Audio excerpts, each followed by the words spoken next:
सख्त मामला। अमेरिका ने इतवार के दिन जो आज ईरान की न्यूक्लियर साइट्स पर B-252 बमबारी कर दी और ट्रंप ने फौजी कामयाबी करार दिया। ईरान ने नाकाम करार देकर शदीद जवाब की धमकी दी है। ईरान ने ऐलान किया अब अबनाए हरमस से कोई जहाज नहीं गुजरेगा और अमेरिका, इसराइल और मिडल ईस्ट के अमरीकी अड्डे, अमरीकी शहरी इस हमले के बाद अब महफूज नहीं होंगे। इसराइल में इस वक्त शदीद खौफ, तालीमी इदारे, इंडस्ट्रियां सब कुछ बंद। अमेरिका ने भी सफारती अमला खाली करवाना शुरू कर दिया। रूस और चीन अब सियासी अस्करी मदद के लिए आने को तैयार।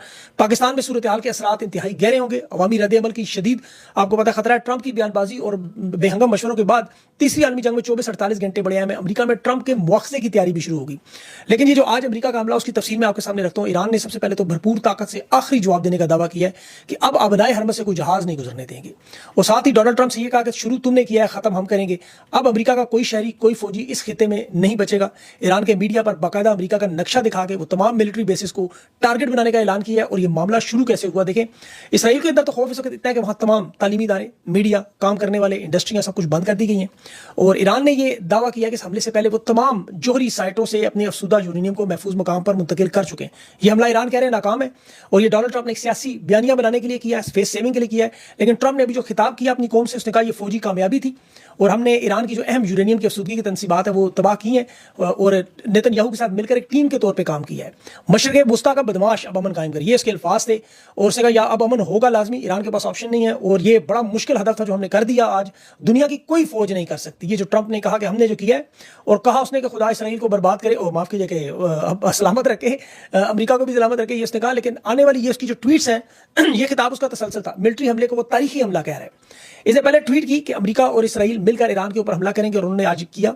ये दुनिया का वाहिद हमला था जो डोनाल्ड ट्रंप ने ईरान पे किया शक की बुनियाद पर कि न्यूक्लियर बम बनाएंगे। हिरोशिमा से 3 गुना बड़ा हमला इन्होंने करार दिया है। डोनाल्ड ट्रंप कह रहा है ये वक्त था और ईरान की जो न्यूक्लियर साइट्स हैं फोर्दो पर, ये बड़ा हमला था, नतांज पर था और इस्फहान पर था। B-52 बम मार के फौरन वहां से भाग भी गए और साथ ही अमेरिका को मुबारकबाद उसने दी कि अब हमारा वक्त शुरू हो गया। लेकिन ये दुनिया की दूसरी आलमी जंग खत्म करवा के तीसरी आलमी जंग की तरफ जा रहे हैं, अंदाजा करें। और इस लानती किरदार को अमन का नोबल इनाम पाकिस्तान में दिलवाने के लिए मुंतखब करें, अंदाजा करें। जो दुनिया का कोई सदर नहीं कर सका, दुनिया के अमन को शदीद खतरे में डाल दिया। ट्रंप ने तुर्की में अर्दगान से OIC पे फोन पे बात की थी असल इससे पहले कि ईरान के सुप्रीम लीडर को हम निशाना नहीं बना सके, अब मैं तुर्की आना चाहता हूं मुज़ाकरात के लिए, आप ईरान से बात करें। अर्दगान ने ईरान से बात की, ईरान का मौक़िफ़ था हम अमेरिका के साथ कोई बात नहीं करना चाहते, हम एटम बम नहीं बना रहे, हमने साफ साफ बहुत दफ़ा कह दिया है, अब हम इस पर कोई बात नहीं करना चाहते। जो भी बातचीत होगी वो यूरोप से होगी, जो उन्होंने हमें दी वो ना मानने के काबिल मुसद्दा था। और अब यहां पे ये एक बड़ी इंटरेस्टिंग बात देखें कि नरेंद्र मोदी को इस बात का पता था। डोनाल्ड ट्रंप ने खिते में कशीदगी के मौके पर उसे भी बुलाया, अमेरिकी सदर जब ये लंच का मामला था फील्ड मार्शल के साथ, नरेंद्र मोदी नहीं गया। उसे पता था कि ये मामला खराब होगा, जबकि हालत जंग में हमारे आर्मी चीफ डोनाल्ड ट्रंप के साथ जाके बैठ गए। मेरे ख्याल में उन्होंने अपने पांव पे बहुत बड़ी कुल्हाड़ी मारी है ताकतवर लोगों ने। पाकिस्तान की अवाम इस हमले को कबूल नहीं करेगी क्योंकि अब जो तूफान शुरू होगा उसके असरात आपको पाकिस्तान में आते हुए नजर आएंगे। उसकी वजह यह है कि ईरान अब जो जवाब देगा, अमेरिका ने तो जो करना था कर दिया, अब जो ईरान का खतरनाक जवाब आएगा वो अमेरिका के ऊपर आएगा। इनके जो मिलिट्री बेसिस है, नेटवर्क है, देखिए कतर में अल जदीद एयरबेस है इनकी, 10,000 से ज्यादा अमेरिकी फौजी वहां तैनात है, सेंट्रल कमांड का हेडक्वार्टर है। कुवैत में 13,000 अमेरिकी फौजी हैं। ये एक लॉजिस्टिक हब है इनकी इराक और अफगानिस्तान के दरमियान। बहरीन में चले जवान का बैरिया का सबसे बड़ा नेवल सपोर्ट का 7,000 अमेरिकी वहां मौजूद है। इसके बाद आप सऊदी अरब में प्रिंस सुल्तान एयरबेस पे चले जाए, यहाँ सैकड़ों अमेरिकी फौजी हैं। मुत्तहदा अरब अमारात में अल-तगीरा में यहाँ पर कई सौ अमेरिकी एहलकार है, अमेरिका के जंगी जहाज वहां खड़े हैं। इराक में एनुल असद है, ये शाम में है, उर्दन में, सारे मिलाए तो कुछ 40,000 तो अमेरिकी फौजी वहां मौजूद है। अब ये सब के सब इंतहाई खतरे में। प्रॉक्सीज ईरान ने आज एक्टिवेट कर देनी है, फिर अमेरिका के सफारत खाने हैं, उनके शहरी हैं। तो ट्रंप के इस हमले के बाद जो ईरान कह रहा है ये लोग महफूज नहीं रहेंगे। ईरान के जवाब के बाद फौरन सफारती हमला इराक से निकाला गया, तमाम ममालिक से हंगामी बुनियादों पर ये अपने लोगों को वहां से निकाल रहे हैं। और जो सबसे बड़ा काम ईरान ने अबनाए हरमस को बंद करने की धमकी दी थी, अब वो अमल दरामद करने जा रहे हैं। तजारती और तेल बरदार जहाज़ों पर अब हमले होंगे, मिसाइल और ड्रोन, और ये तेल बरदार जहाज आप उस तरफ जाएंगे ही नहीं। ईरान की नेवी आपको पता है अबनाए हरमस में मौजूद है, छोटी कश्तियां मौजूद है, वो गोरीला कार्रवाई करेंगी। उसके बाद साइबर वॉर है, बहरी नेविगेशन सिस्टम को रोकना है और उससे तेल की कीमतों में आलमी मशीन जो तो वो बर्बाद हो जाएगी। 20% बहुत बड़ा मामला है, पाकिस्तान जैसा मुल्क तो बर्दाश्त नहीं कर सकता। रद्द-ए-अमल अब चीन और रूस भी देंगे इसके साथ। देखें फ्रांस, जर्मनी और इटली ये अपने जहाज़ों को बचाने के लिए जाहिर है इनके साथ खड़े होंगे। दूसरी तरफ पाकिस्तान में हालात देखें तो अस्करी टाउट जो आपको पता है इस एटमी तंसीबात पर सबसे बड़ी बमबारी के बाद जो अभी कह रहे थे कि अमेरिकी सदर से फील्ड मार्शल की मुलाकात तो ईरान को 2 हफ्तों का वक्त लेके दिया है, नोबेल प्राइज दे दें उसको, फजाइल बयान कर रहे थे। ये वो तमाम बेगैरत लोग जो इसराइल के आपको पता है सफारत खाने को के अंदर जाकर मुलाकातें भी करते रहे। ये भी मैं आपको खबर दूंगा किसी दिन। ईरान और इसराइल पर ये जो मामला है, बमबारी का मामला है, वहां बच्चे और खवातीन निशाना बन रहे हैं। इस्लाम के नाम पर वाहिद एटमी ताकत से क्या कुछ तो किया जा रहा था और इन्होंने क्या किया, जाकर डोनाल्ड ट्रंप के साथ बैठ गए। अब ये चीज पाकिस्तान की आवाम तो नहीं भूल सकती। पाकिस्तान के आर्मी चीफ को ये लाजमी खबर दी थी, डोनाल्ड ट्रंप के ये अल्फाज थे कि हम नेतन्याहू के साथ एक टीम की तरह मिलकर काम कर रहे हैं। ईरान पर इस हमले में आपको पता है 6 B-2 बमबारने तैयारे थे, 30 टॉमाहॉक मिसाइल उन्होंने मारे नताज में, फोर्दो में, इस्फहान में। अब एक बंकर बस्टर की कीमत $2 अरब, मतलब $12 अरब इन्होंने खर्च कर दिए 6 बम मार के वहां फोर्दो में, इतना बड़ा न्यूक्लियर प्लांट। और अमेरिका का ये दावा था कि ये हमारे लिए सबसे बड़ा चैलेंज था, हमने खत्म कर दिया। जब ये B-252 तैयारे निकले अमेरिकी बेस से, तो ईरान को इसकी इतलात मिल चुकी थी। वो तो आपको पता है, हम रोजाना की बुनियाद पे बात कर रहे थे कि ये B-52 ही ऐसे जिसके पास सलाहियत है ईरान पर हमला करे, लेकिन किसी को ये उम्मीद नहीं थी। डोनाल्ड ट्रंप ने 2 हफ्ते का वक्त लिया हुआ था, लेकिन मैं आपको 12 ये बता चुका हूं कि अगर ईरान ये जंग 12 दिन तक ले गया तो इसराइल के पास असलिया खत्म हो जाना था, दिफाई निजाम मुकम्मल तौर पर खत्म हो चुका था।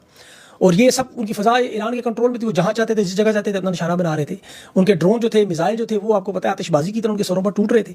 कल का जो हमला किया था इसराइल की आला तरीन शख्सियत के घर पर, जो शहीद ड्रोन का, उसके बाद उन्हें अंदाजा होगा कि अब वो इसराइल में महफूज नहीं रहे।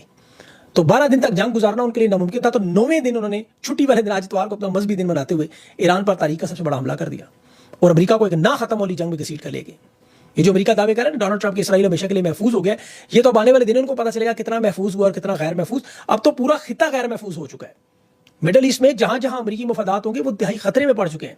ईरान की एटमी एनर्जी की ऑर्गेनाइजेशन ने अभी स्टेटमेंट जारी की है कि हमारी एटमी तनसीबात पर जो हमला हुआ उससे हमारे प्रोग्राम को कोई नुकसान नहीं पहुंचा, क्योंकि उनकी इतलात थी कि 200 मीटर तक गहराई में, ये 60 मीटर तक बम पहुंचता है। लेकिन अभी मुकम्मल तफसीलात आएंगी कि कितना नुकसान हुआ कितना नहीं हुआ, क्योंकि B-2 बमबारे, ये तो सब जानते हैं कि ये अमेरिका के पास आखिरी हल था जो इन्होंने आज इस्तेमाल कर लिया, आखिरी कार्ड था इनका। फोर्दो की न्यूक्लियर साइट को नुकसान जरूर पहुंचा है, कितना पहुंचा है ये तफसीलात अभी आएंगी।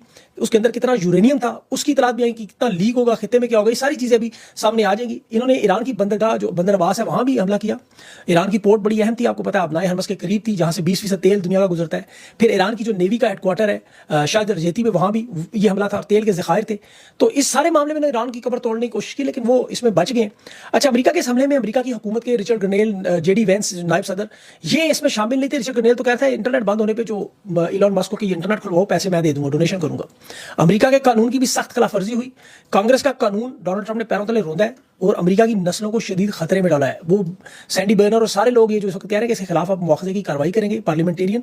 और ये शदीद रद्द-ए-अमल जो अमेरिका के अपने लोगों की तरफ से आ रहा है कि कांग्रेस जो है वही सिर्फ जंग डिक्लेयर कर सकती थी, ट्रंप को यह हक नहीं था कि इसने गैर कानूनी हमला किया है, अमेरिकी अवाम को गैर महफूज किया है। शेम के वहां नारे भी लग रहे थे। अलबत्ता कांग्रेस का स्पीकर ट्रंप की हिमायत कर रहा था कि जी हमें लीडर्स को इस सिचुएशन का ट्रंप ने बताया था, वो हमारा कमांडर इन चीफ है और जो अमेरिका के मुर्दाबाद लगाते हैं नारे, आज उन्हें हमने सबक सिखाया। नेतन्याहू ने भी खिताब किया, उसने कहा कि हमने बंदूक से अमन कायम किया और ट्रंप ने बता दिया कि वो कितना मजबूत सदर है। अच्छा, इस हमले की इतला पाकिस्तान को भी दे दी गई थी। एयरफोर्स के जेट कराची से कोयटा तक पूरी रात पेट्रोलिंग करते रहे। अब ये नहीं पता कि वो पेट्रोलिंग क्यों करते रहे। पाकिस्तान जाहिर है फजाओं में तो B-2 बमबार था, उसका तो मुकाबला नहीं कर सकते। इन्हें क्या अपनी न्यूक्लियर साइट्स का खतरा था। और याद रखें कि इसके बाद पाकिस्तान की बारी आनी है। ईरान ने ये जो लड़ाई शुरू की हुई है फलस्तीन के नाम पर, ये उम्मत मुस्लिमा की जंग कहते हैं कि हम लड़ रहे हैं। इनके मिसाइल की रेंज में जो 19वां हमला था, ऑपरेशन सादिक वाद सादिक 3, ये उसका 19वां हमला बड़ा खतरनाक कल हुआ। नेतन्याहू को जो धमकी दी थी कि अगर सुप्रीम कमांडर को कुछ नुकसान हुआ तो फिर नेतन्याहू भी नहीं बचेगा। हमारे लिए फ़लस्तीन है, मैं फ़लस्तीन के लिए हम हराद में जाएंगे, अपने ऊपर हर हमले का जवाब देंगे। ईरान की स्टेटमेंट देख के इन्हें अंदाजा होगा कि अब हमें हर सूरत में ईरान के ऊपर ये B-52 बमबारी करवानी है। रूस ने तो कहा कि अगर आप एटमी प्रोग्राम बंद करवाना चाहते हैं ईरान का, तो इसराइल भी बंद कर दे, ये भी बंद कर दे। अब इसराइल को ये इतला मिली थी कि उनका एटमी रिएक्टर जो कि डिमोना में है, डिमोना शहर में, वहां पे इन्हें बड़े हमले का मंसूबा ईरान का पता चल गया था। ईरान ने जो खौफनाक बैलिस्टिक मिसाइल 19 में मारे थे, उससे अंदाजा हो गया था कि 2 हफ्तों के अंदर की तबाही बर्बादी हो जानी है और ये अगर एटमी रिएक्टर उड़ा तो उसका बहुत बड़ा नुकसान होगा। तो उसके बाद फिर उन्होंने हमले किए हैं। अब इस्लामी दुनिया का बहुत बड़ा टेस्ट और इम्तहान है, रूस चीन का भी है कि वो इस मामले में क्या करेंगे। क्योंकि ईरान देखें, मिडिल ईस्ट में जब जो एयर बेसिस मौजूद हैं, जब ये तनाज़ा ज़ाहिर बढ़ गया है, तो ईरान अब पहले ही 42 ममालिक के साथ लड़ है। अगर वो मिडिल ईस्ट में इन एयर बेसिस पर, मिलिट्री बेसिस पर हमला करेगा, तो ये जो छोटे ममालिक हैं जैसे कतर है, कुवैत, बहरीन, अरब अमारात, ये शदीद खतरे में है। कतर के जरिए ईरान ने इस्लामी मालिक को ये धमकी दी थी कि अगर ये हमला उनके किसी बेस से हुआ, किसी उड़ते हुए जहाज से या ड्रोन से, तो फिर जवाबी कार्रवाई उस बेस पर होगी। माजी में सऊदी अरब में आपको याद होगा हौसियों के जरिए आरामको के ऑयल प्लांट को 2019 में मिसाइल या ड्रोन हमले हुए थे। अब ये मामला किस तरफ जाएगा? अरब अमारात के फौजी तेल मराकज़ भी निशाने में आएंगे, बहरीन में अमेरिकी नेवी का जो फ्लीट है वो निशाने पे आएगा, जो बहुत बड़ा स्ट्रेटेजिक हदफ है। और बाकी कतर कुवैत तो बहुत छोटे मुल्क, ये जवाबी कार्रवाई बर्दाश्त नहीं कर सकते। अगर इसराइल का ईरानी आयरन डोम बर्दाश्त नहीं कर सका तो यहाँ तो बड़े मामला मुश्किल हो जाएंगे। तो इसलिए अक़वाम मुत्तहिदा जो है वो भी मैदान में आ रही है। रूस चीन भी आपको पता है करारदादे भी लेकर आ रहे हैं, फौजी इमदाद भी लेकर आ रहे हैं। ईरान को खुल के हथियार, ड्रोन, मिसाइल, दिफाई सिस्टम देने पड़ेंगे क्योंकि रूसी बहरिया जो है वो भी खलीज फार्स में मौजूद है। अब ये ईरान की खुलकर फौजी अस्करी मदद करेंगे या रूस यूक्रेन में जंगी शिद्दत को बढ़ाएगा? और दूसरी तरफ चीन जो है वो एक तरफ ईरान से तेल की खरीदारी भी कर रहा है और पाबंदियों की जो माली इमदाद भी कर रहा है चीनी बैंक और कंपनियों के जरिए, और साथ साउथ चाइना सी में और ताइवान में यहाँ फौजी सरगर्मियों में चाइना का इजाफा हो रहा है बहुत बड़ा। तो अब ये बहुत बड़ा मामला बनता जा रहा है। ईरान आपको प्रॉक्सी वार्स के जरिए, टेक्नोलॉजीज के जरिए, असले के जरिए आप किस तरफ लेके जाएगा ये अब समझ से बाहर है कि अब ये होगा क्या, लेकिन मामला बहुत खतरनाक हो चुका है। पाकिस्तान में भी आपको पता है मसले की एतबार से ईरान की बहुत बड़ी हमायत मौजूद है और पाकिस्तान की आवाम भी 96% इस वक्त जो इसराइल के खिलाफ ईरान के साथ खड़ी है। तो स्टैब्लिशमेंट की तो बहुत बड़ा ब्लंडर था। इमरान खान को तो इन साइकोपैथ लोगों को पता था, इनको औकात में रखता था। ईरान के दौरे में आपको याद होगा जो इंटेलिजेंस में मीटिंग के मामला भी खराब हुए। इमरान खान बहुत बड़ा स्टार, बहुत बड़ा आपको पता है नाम, ये उसके सामने छोटे छोटे बोने इसको बर्दाश्त नहीं कर सके। इमरान खान को कैद में रखा हुआ है। ये अब इस बात में लगे हुए थे कि अमेरिका के साथ हमारी बात होगी, मामला हल हो गया। लेकिन मेरे ख्याल में यही मामला इनके लिए सबसे ज्यादा खराब हो गया, क्योंकि अवाम देख रही है ट्रंप को फाशिस्ट कह रहे थे, 9 मई की तरह कैपिटल हमले पर मजम्मत करते थे, अब उसे नोबेल इनाम दे रहे हैं वो ईरान में और फलस्तीन में बच्चे मार। तो ये जो हाइब्रिड दौर की बात कर रहे थे, अब 27वीं तरमीम का सदारती निजाम ला के जो ख्वाब देख रहे हैं कि सदर बनेंगे, मेरे ख्याल में अब मामला इनके लिए भी बड़ा खतरनाक होगा। क्योंकि जो सियासी इस्तेकाम यहाँ पर एक लेवल तक पहुंचा हुआ था, अब उसके बाद इसमें मजीद हिद्दत आएगी। और अमेरिका की मुदाखलत के बाद मामला खतरनाक है। पाकिस्तान में अमेरिका के बहुत सारे मफादात हैं। तो अब इसमें जो अभी बहुत बड़ी स्टेटमेंट डोनाल्ड ट्रंप की आप देखिए, फील्ड मार्शल से मुलाकात के बाद उसने कहा था जनरल आसिम मुनीर मेरे साथ मुत्तफिक है। अब क्या वो ईरान पर बमबारी का इतफाक था? अब ये सारी बातें ऑन रिकॉर्ड आ चुकी हैं और पाकिस्तान की आवाम तो ताक़यामत तक मेरे ख्याल में ये नहीं भूलेगी कि मौजूदा आर्मी चीफ के होते हुए, एटमी मुल्क होते हुए, हमारे बरादर इस्लामी ममालिक पे इस तरह का खेल अमेरिका और इसराइल तबाही बर्बादी का खेलते रहे। तो ये अब आने वाले दिनों में पता चलेगा। इस्लामी तावन की तंजीम जो थी वो वज़राए ख़ारजा के इजलास में साख डाल रहे तो खुल के इसराइली जारियत की मजम्मत भी की, ईरान की यकजहती और मुकम्मल सपोर्ट का ऐलान भी किया। इसराइली जो इक़दाम है उन्हें बैन अल-अक़वामी क़वानीन की खिलाफ वर्जी भी कहा। अब उसमें अमेरिका भी शामिल हो गया। तो क्या स्टेटमेंट अमेरिका के खिलाफ आएगी या नोबेल इनाम के ऊपर अभी भी फजाइल बयान करेंगे, उछल कर मुंह से झाग उड़ा के डोनाल्ड ट्रंप की तारीफें करेंगे? ये 24 से 48 घंटे जो बड़े अहम हो गए। बहुत सी चीज़ें अभी सामने आने वाली हैं। अभी आपको पता है दुनिया जब जागेगी, बहुत सारे ममालिक में तो उन्हें पता चलेगा डोनाल्ड ट्रंप ने वो आग लगा दी है। अब उसे बुझाएगा कौन, ये मामला किस तरफ जाएगा? आने वाला टाइम जो बड़ा क्रूशल होता जा रहा है। अल्लाह से दुआ करें, अल्लाह ताला रहम करे। और अब जाहिर है अब एक मामला शुरू तो हो चुका है, अभी किस तरफ जाएगा ये अब बॉल ईरान के कोर्ट में है। अपना ख्याल रखें। अगले वीलॉग तक के लिए मुझे इजाज़त दें। अल्लाह हाफ़िज़।